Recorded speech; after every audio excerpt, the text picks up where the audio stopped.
Hi, everyone, and welcome to this week's episode of Relationship Talks. I'm your host, Lorrie, and together we will get to take a look at what goes on behind closed doors. Today, I am joined by Jennifer Bogard. Hi, my name is Jennifer Bogard. I am a certified life coach, and I'm here to talk about relationships. Jennifer Bogard is a certified life coach who specializes in helping people turn off autopilot, tune into the desires of their heart, and live on purpose. Hi, everyone, and thank you so much for joining me on another episode of Relationship Talks. I'm here with Jennifer Bogard. Thank you so much for joining me today, Jennifer. Well, thank you. It's my pleasure to be here. I'm really excited about our chat. When you reached out to me, you basically listed out all these reasons why you should be on the podcast and what we could talk about. And I have to say, it did make me laugh and go, oh my goodness. So thank you so much.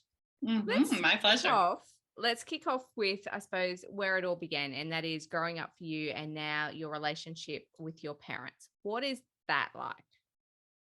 Yes. So my parents are divorced, and I would say that it was my family life was tumultuous from conception. My parents were teenagers and really had no business having a child at 17 years old, and so that was just a very challenging time for them. And of course they were ill-equipped and not prepared, and all of the things, of course. And so their marriage did not last. They got divorced very early on, then they remarried. They had kind of a tumultuous relationship. I have a brother who is almost 5 years younger than me, and he ended up growing up with my dad. I grew up with my mom. And so that was a little bit of a unique situation in the way that all came about. I won't go into the detail of that, but that's a story that if that happened today, that would be on Dateline. Like, it was just a really crazy story. So my dad probably had a touch of mental illness that was undiagnosed.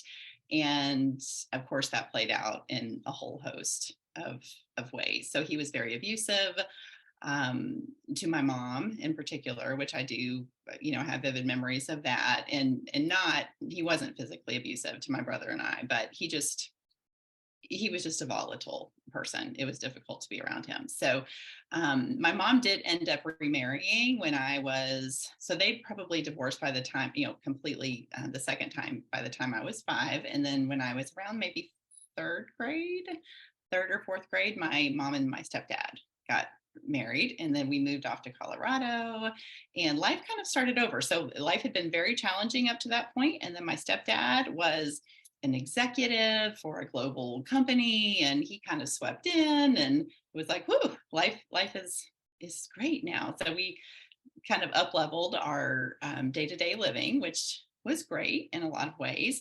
And I, of course, moved with my mom and my stepdad to across the country. We lived in Kentucky. I live in the United States in Kentucky, and we moved across the country to Colorado. And it was just me and them. And my mom and I had been really close when I was little. And then that kind of just shifted, I think, when she got remarried. And it was just kind of lonely growing up. They were not really emotionally nurturing, I would say. And so I felt really just kind of lonely growing up. So how has that all then played out for you as you've gotten older, you've grown up, you've started relationships, and you've become a parent as well? How has that all played out for you? Yeah. Well, gosh, I think in a lot of ways, I think probably the biggest way is that I feel like I've just always been on my own, and I never really felt like I had a lot of support. I certainly never really felt like I was, um, like cherished or delighted in, or, anything like that, that you would want that me now as a parent would want, for my own children to feel. And I just always kind of felt like I was on my own. And so I think as a result of that, I'm fiercely independent. It's very hard for me to really trust people and to particularly men. That's, certainly been a theme for me. It's hard for me to trust, and it's hard for me to not be so self-reliant. I have a really hard time asking for help and accepting help and really feeling like I'm worthy of help. So that's probably the biggest thing. I think the other piece is not really having a father figure, because my dad was, pretty absent. And then my stepdad, although he was there and was a great provider, and there was lots of great qualities about him, emotionally, he was pretty absent. So there wasn't that aspect there. And I think not having a father figure in that way is pretty impactful for a little girl. Yeah. So how old were you when you got married? Because I know that you're divorced now. So how old were you when you got married? Yeah, I was kind of a late bloomer. So I did not get married until I was 30. Mm-hmm. And I married a man who he was 41 at the time we got married. So I was 30 and he was 41. He was 11 years older than me. I always dated older men. Imagine that. I had daddy issues, of course. And so I was always, and I would just always say I'm an old soul. And I do think I'm an old soul. But I would always date older guys. And the person that I had dated before him was 17 years older. And then I met my husband, he was 11 years older.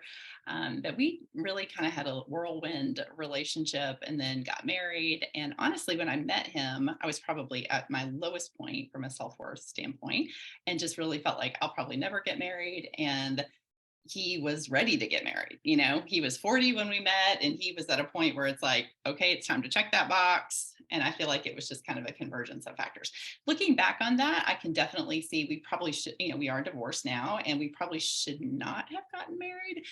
But, what I will say is I certainly don't regret it. I have two great kids, and my ex-husband, is a awesome human, really great human. Wasn't a great marriage relationship, but he's a good human. So Yeah. I certainly don't regret it. So how did you go on to how did you start to discover that your self-worth and what you thought of you and what you needed was impacting your relationships? Mm. Yeah, that's a good question. I all through my 20s before I was married I don't know if I'm allowed to curse on the show. My 20s were a shit show. Okay. That's honestly all I can say. It was a big dumpster fire. I mean, it was bad. Really, really bad. And that's why I say, like, when I met my husband, I was really like, I'll probably never get married. I'm lucky somebody wants to marry me. Um, and then through my 30s, I, was just kind of in survival mode. I had my kids, and I went from being a, career woman to now a mom, which I felt completely not prepared for. Um, but I was really in just survival mode. It was around my 40th birthday that things started coming into focus for me. And I remember my husband took me on a trip, and it was, just the two of us. And I came back from that trip feeling like I never want to go on another trip with him again, just the two of us. And it just didn't go well. And that was not a good sign, right? Like, that's probably not a good thing to be thinking about your husband. So anyway, that was kind of a turning point, and I just started focusing a lot on my own unhappiness. And I really blamed him, and I just started seeking out all of these resources. I mean, it was my job. I was like diving into self-help. I was diving into my Bible. I mean, I just like was from all aspects trying to attack this thing. And I think that at that point was when I started to learn that, like, huh, happiness really is an inside job. Like, it really, at some point through my evolution, like, that was my main learning, was that I'm really not waiting on anything from him. Like, it really is up to me. And for so long, I had just been like trying to get blood from a turnip, trying to get something from him that I just wasn't ever going to get. And I just used it as a reason to be pissed off all of the time. And I was suffering, and he was suffering, and our kids were suffering, and everyone was suffering. And there was a kind of in my story, like, the most impactful part was my daughter was around 10, like around the fourth grade or something. And I had been taking her to a counselor for anxiety. And one day the counselor said, "Hey, I'd like to meet with you alone." I was like, "Okay, great, super." And, I'm going to get an update. And then when we met, she gave me a book that was called The Emotionally Unavailable Mother. And my first response was like, "Oh, wow, thank you. I have one of those." And then I was like, wait a minute, this is my daughter's counselor. Like, I'm the mom. She's giving this to me. And it was just one of those moments in my life where like the room was spinning. And I mean, it was just a moment. Like she might as well have just slapped me across the face, in that moment.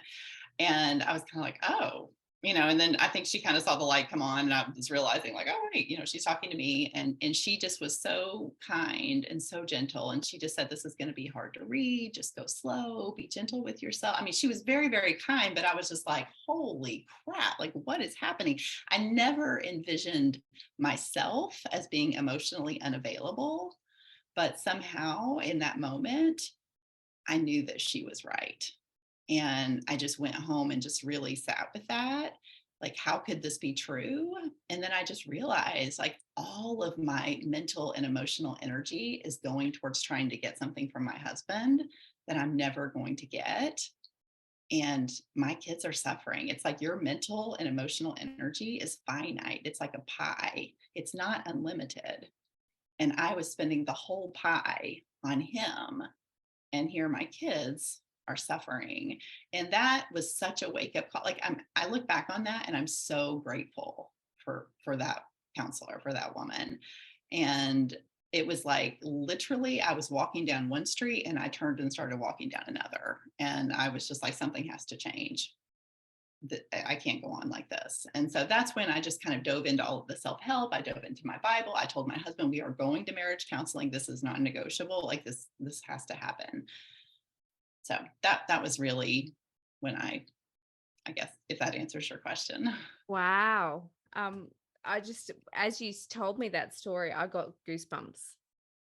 I Mhm. got goosebumps listening to that. How is your relationship with your kids now? You know what, Lori? So I have a 17-year-old daughter, and my son will be 14 in about a month. And my relationship with my kids is one of the things I always say, and this sounds dramatic, but it is the God's honest truth. It is my proudest accomplishment. In so many ways, I feel like I have like broken generational curses. I mean, and I know that sounds so dramatic, but I am not even kidding when I say that. Um, a long time ago, so when I first found out that I was pregnant with my daughter, 17, she's my older child, and when I first found out that I was pregnant with her, I prayed that it would not be a girl because before I knew that it was a girl, and I was just like, oh, please let it be a boy, because I just didn't have a great relationship with my mom. So I didn't feel like I had a model for that. Yep. And I had brothers. I have my one brother who I didn't grow up with, and then my mom and my stepdad ended up having another child who is also a boy. So I have another brother. So I have two brothers. And so I just felt like I knew better how to relate to a boy. And so I was like, oh, please God, give me a boy, give me a boy. And then of course it was a girl. I was like, wonderful. And me and my daughter had a really difficult time until she was probably in about sixth or seventh grade. I mean, she has a very strong personality. I also have a strong personality. And there were so many times when she was, like 10 to, 12, maybe 13, where I just was like, we're not going to make it. Like we were in power struggles all of the time. Like all of my thoughts about her were, this is so hard. She is so hard. Everything is so hard with her.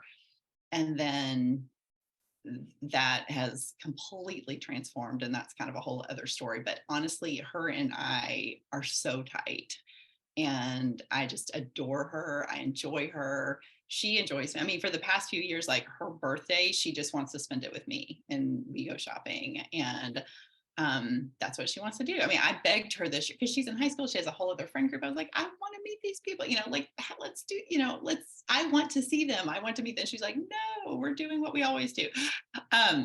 So anyway, we just have a ball together, and it just makes me feel, I can't even describe how it makes me feel. But the fact that I feel like my kids would rather me be around than not be around is so different than what my experience was. And I just feel so proud and grateful for that. And you should be, because it sounds like from the story that you told before, you were heading down the path that your mother was on, being emotionally unavailable and not even realizing that. And then to make that change and to now create that relationship where they want to spend all their time with you. How Yeah. awesome is that? Yeah, it's amazing. And I really accredit that to, I always tell this story, but a long time ago, I heard this pastor that I respect talk about his parenting philosophy. It's Andy Stanley, and out of a church in Atlanta, but a huge mega church. So he's pretty popular. But anyway, he was saying that him and his wife, like their strategy was always later is longer. Like you're going to have your kids in the house for about 20 years, and then there's later. Like there's beyond 20 years, right? And so you're going to have, like, they have to spend time with you for this first 20 years, but then there's later, and then they don't. And then whenever they're going to see you, it's their choice. Do they want to see you? Do they not? They get to decide, later, after the 20 years, which is a whole lot longer than this first 20 years, right?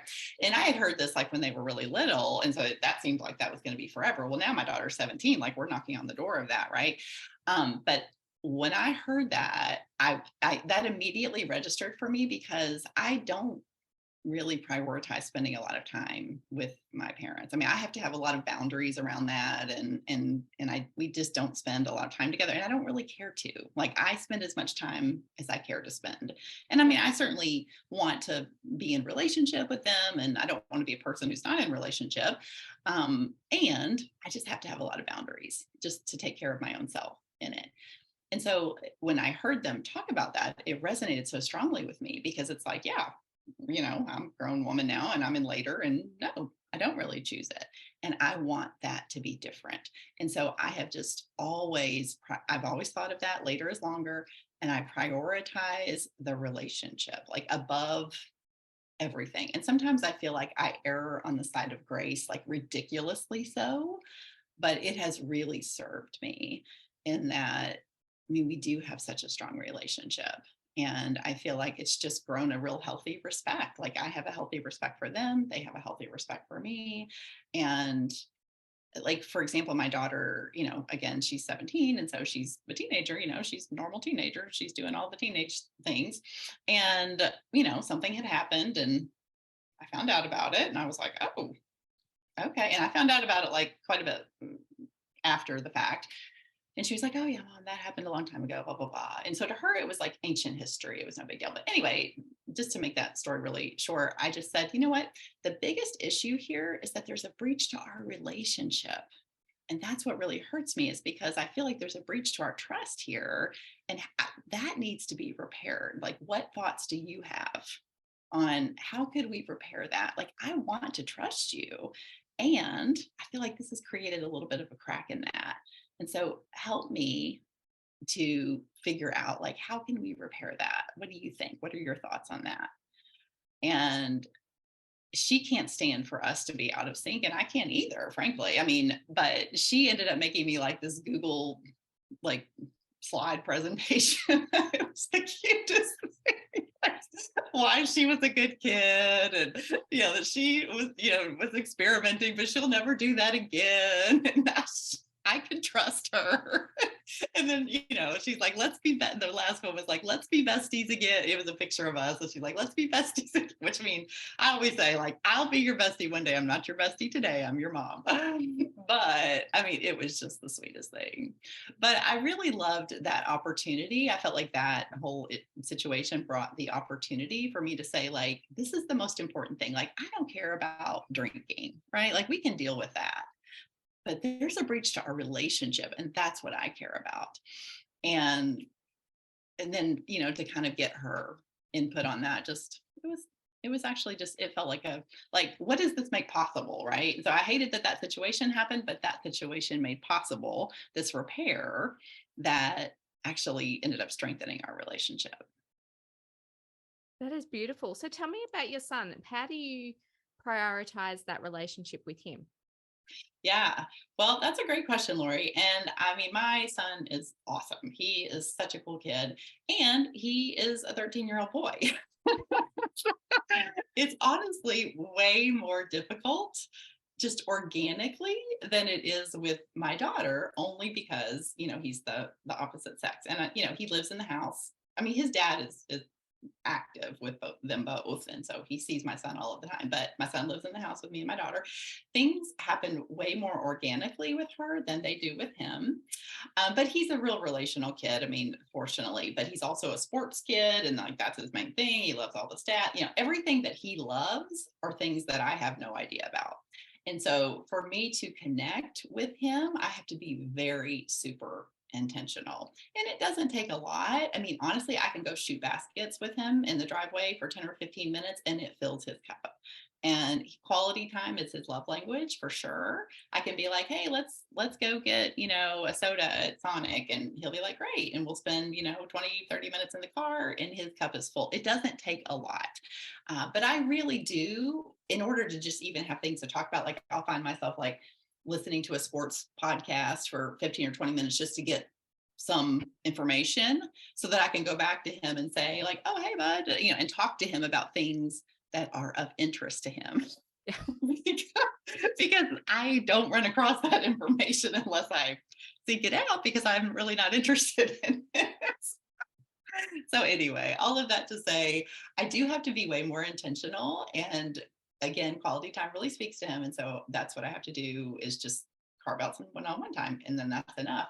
And it doesn't even have to be a lot, but I do find that I have to very often think about it more than I have to with my daughter. But I'm pleased to do that because, like I said, a tiny bit of investment pays me back in spades. So Yeah, he's awesome. absolutely. But I think it's also very real, isn't it? And that is we all have our own different personalities. And when we Mhm. want to create those relationships, sometimes we do have to be intentional about it. Yeah. Yeah. I think a lot of times we do. Yeah. So tell me, when there is an issue with your son, Mhm. spoke to us about how you had that opportunity with your daughter when something came up. Mhm. But when there's an issue with your son, how do you resolve that conflict? Yeah. Well, okay. I'm trying to think. Like, we haven't had anything really serious. But I mean, I really just do it kind of the same. I mean, I haven't had that same opportunity with him, but we did have an issue. He's in eighth grade now, and I'd say like 2 years ago, where he was being dishonest about some of his social media stuff, very normal for, middle-aged kids, right? And I think that's out of the ordinary. But he had, was caught lying. And I've always said to my kids, like, whatever kind of similar, like I was saying with my daughter, like, whatever you do, we can deal with that. Like, that's not a problem, but don't lie to me about it Yes. because that's a hard issue. That's a character issue that causes breach to our relationship. And I really just handled it the same way with him. I just went to him and said, like, hey, one thing I always do is I'll go to him and say, hey, is there anything that you need to tell me? Like, I just kind of like give him an opportunity. And I've done this with both of my kids, but like, I'll just kind of give them an opportunity. Like, is there anything at all that you feel like you need to tell me? And of course the knee jerk is usually no. And then I'll say, okay, yeah, I'm gonna give you another chance. I'm gonna ask you one more time. So he's not stupid. Like, he was born at night, not last night. Like, he knows like something's up. And then he'll say, well, so in this particular time, he did know exactly what I was talking about. And he was like, I know what you're talking about. You're talking about Snapchat, blah, blah, blah. And anyway, I said, yeah. And he's, I'm like, help me understand. Why is this happening? And he's like, listen, every single one of my friends has it. I'm the only one that doesn't have it. And in that situation, I just said, like, talk to me. Like, why do you feel the need to go behind my back and do this. And so he just explained, everybody else has it. He's the only one. And I'm not comfortable with it. But I just said to him, I feel like here's all of the dangers that I, as the grown up and the parent, like that I know are present. And that's why I'm not comfortable. But I also hear you. And I hear like that would be hard, right? Like you Yeah. feel like this is the main way that your friends are communicating and you're not included in it. And I get that too. So how could we resolve this in a way that you can feel like you've been heard and that I can also feel comfortable? And so what we landed on was doing, like, I did give him Snapchat, but I just gave it to him for, like, I put a time limit on it. So there was a certain amount of time per day so that he couldn't just be on it unlimited, but that he did have access so that he would be able to communicate. So, like, I just had a birthday last week, and both of them wrote me, like, words are my love language, and both of them wrote me like the sweetest cards. But can't remember if it was him or her. I think it might have been him, but he was just saying, lots of sweet things. But one of the things he said was, I'm so lucky to have a mom that's so reasonable. And I think like that's an example of, and the same thing with my daughter. Like so many times, I have a respect for them and I'll say, how could we do this? Yeah. Like I give them input into it. And so they feel invested. And sometimes I'll say things like, if you were the mom, what would you do? Like, step into my shoes. And so I see their side of it. They see my side of it. And yeah. Yeah. That would, my initial reaction to that is I find that scary. Mhm. That, Yeah. especially that even first as I'm, time. yeah. Even as I'm saying it, like I can hear myself saying it and thinking there's probably lots of people who would think that wouldn't work with my kid, and I get that. Like it probably wouldn't work with all kids, right? But I just feel like I've hit the jackpot with my kids. Yeah. And I take no credit for it. But I mean, I'm able to do that with both of them. I feel like they are reasonable. I am reasonable. And another thing I do with both of them is that I apologize often and early. Like I have done that from the beginning. Like whenever I overreact, which is a lot, right? Particularly when they were younger and I would be emotionally triggered a lot, if I would feel like I overreacted or I was more harsh on them than I should have been, something like that, I always will come back and say, hey, let's, later, of course, after I've, calmed down and my brain is back online, I'll just come back and say, hey, listen, I'm really sorry. That was too much.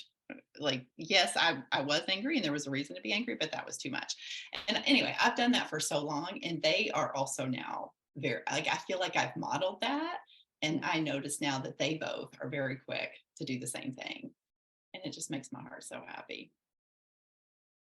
That is so nice. What do you do for you to keep this, I suppose, learning and coming back and reconfirming your self-worth and how to show up as a better parent and as a better person? Yeah. Well, that's a great question. I have lots of rituals and rhythms that are built into my daily habits that I have to do just to show up the way that I want to show up, right? And to feel the way that I want to feel and be the person, that I want to be. I feel like my own identity work has been like the curriculum of my life. I don't know. I mean, I guess maybe that's true for a lot of people, but it's definitely been an evolution for me. And it's something that I have to very intentionally work on all of the time. So I try to just hit it from all aspects. I mean, certainly, my physical health is a very top priority for me in terms of my diet and movement and, things like that. In terms of my mental and emotional health, I am very consistent with just number one, my spiritual life. I mean, that's the foundation of everything for me.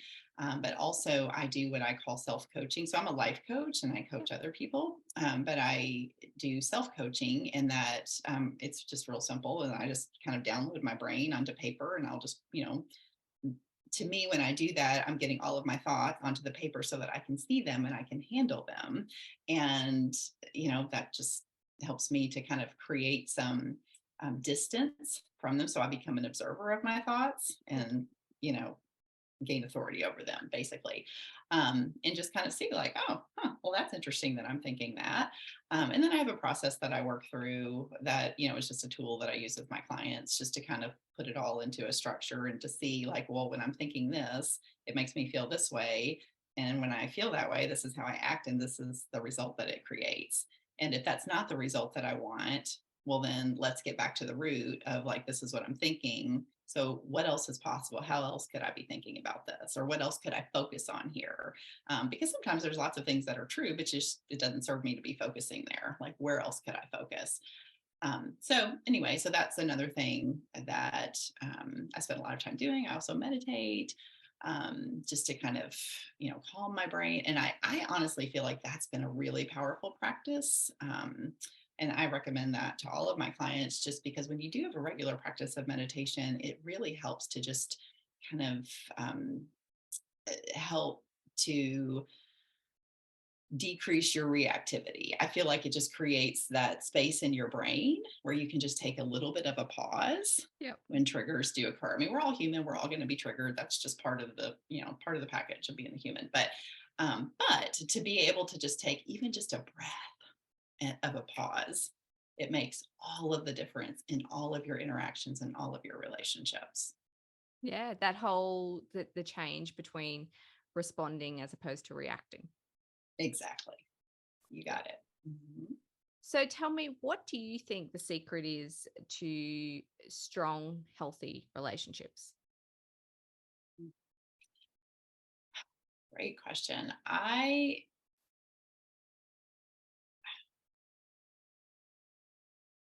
going to say a couple of things. I think the first thing is really just kind of to your point earlier, it really is nurturing your relationship with yourself.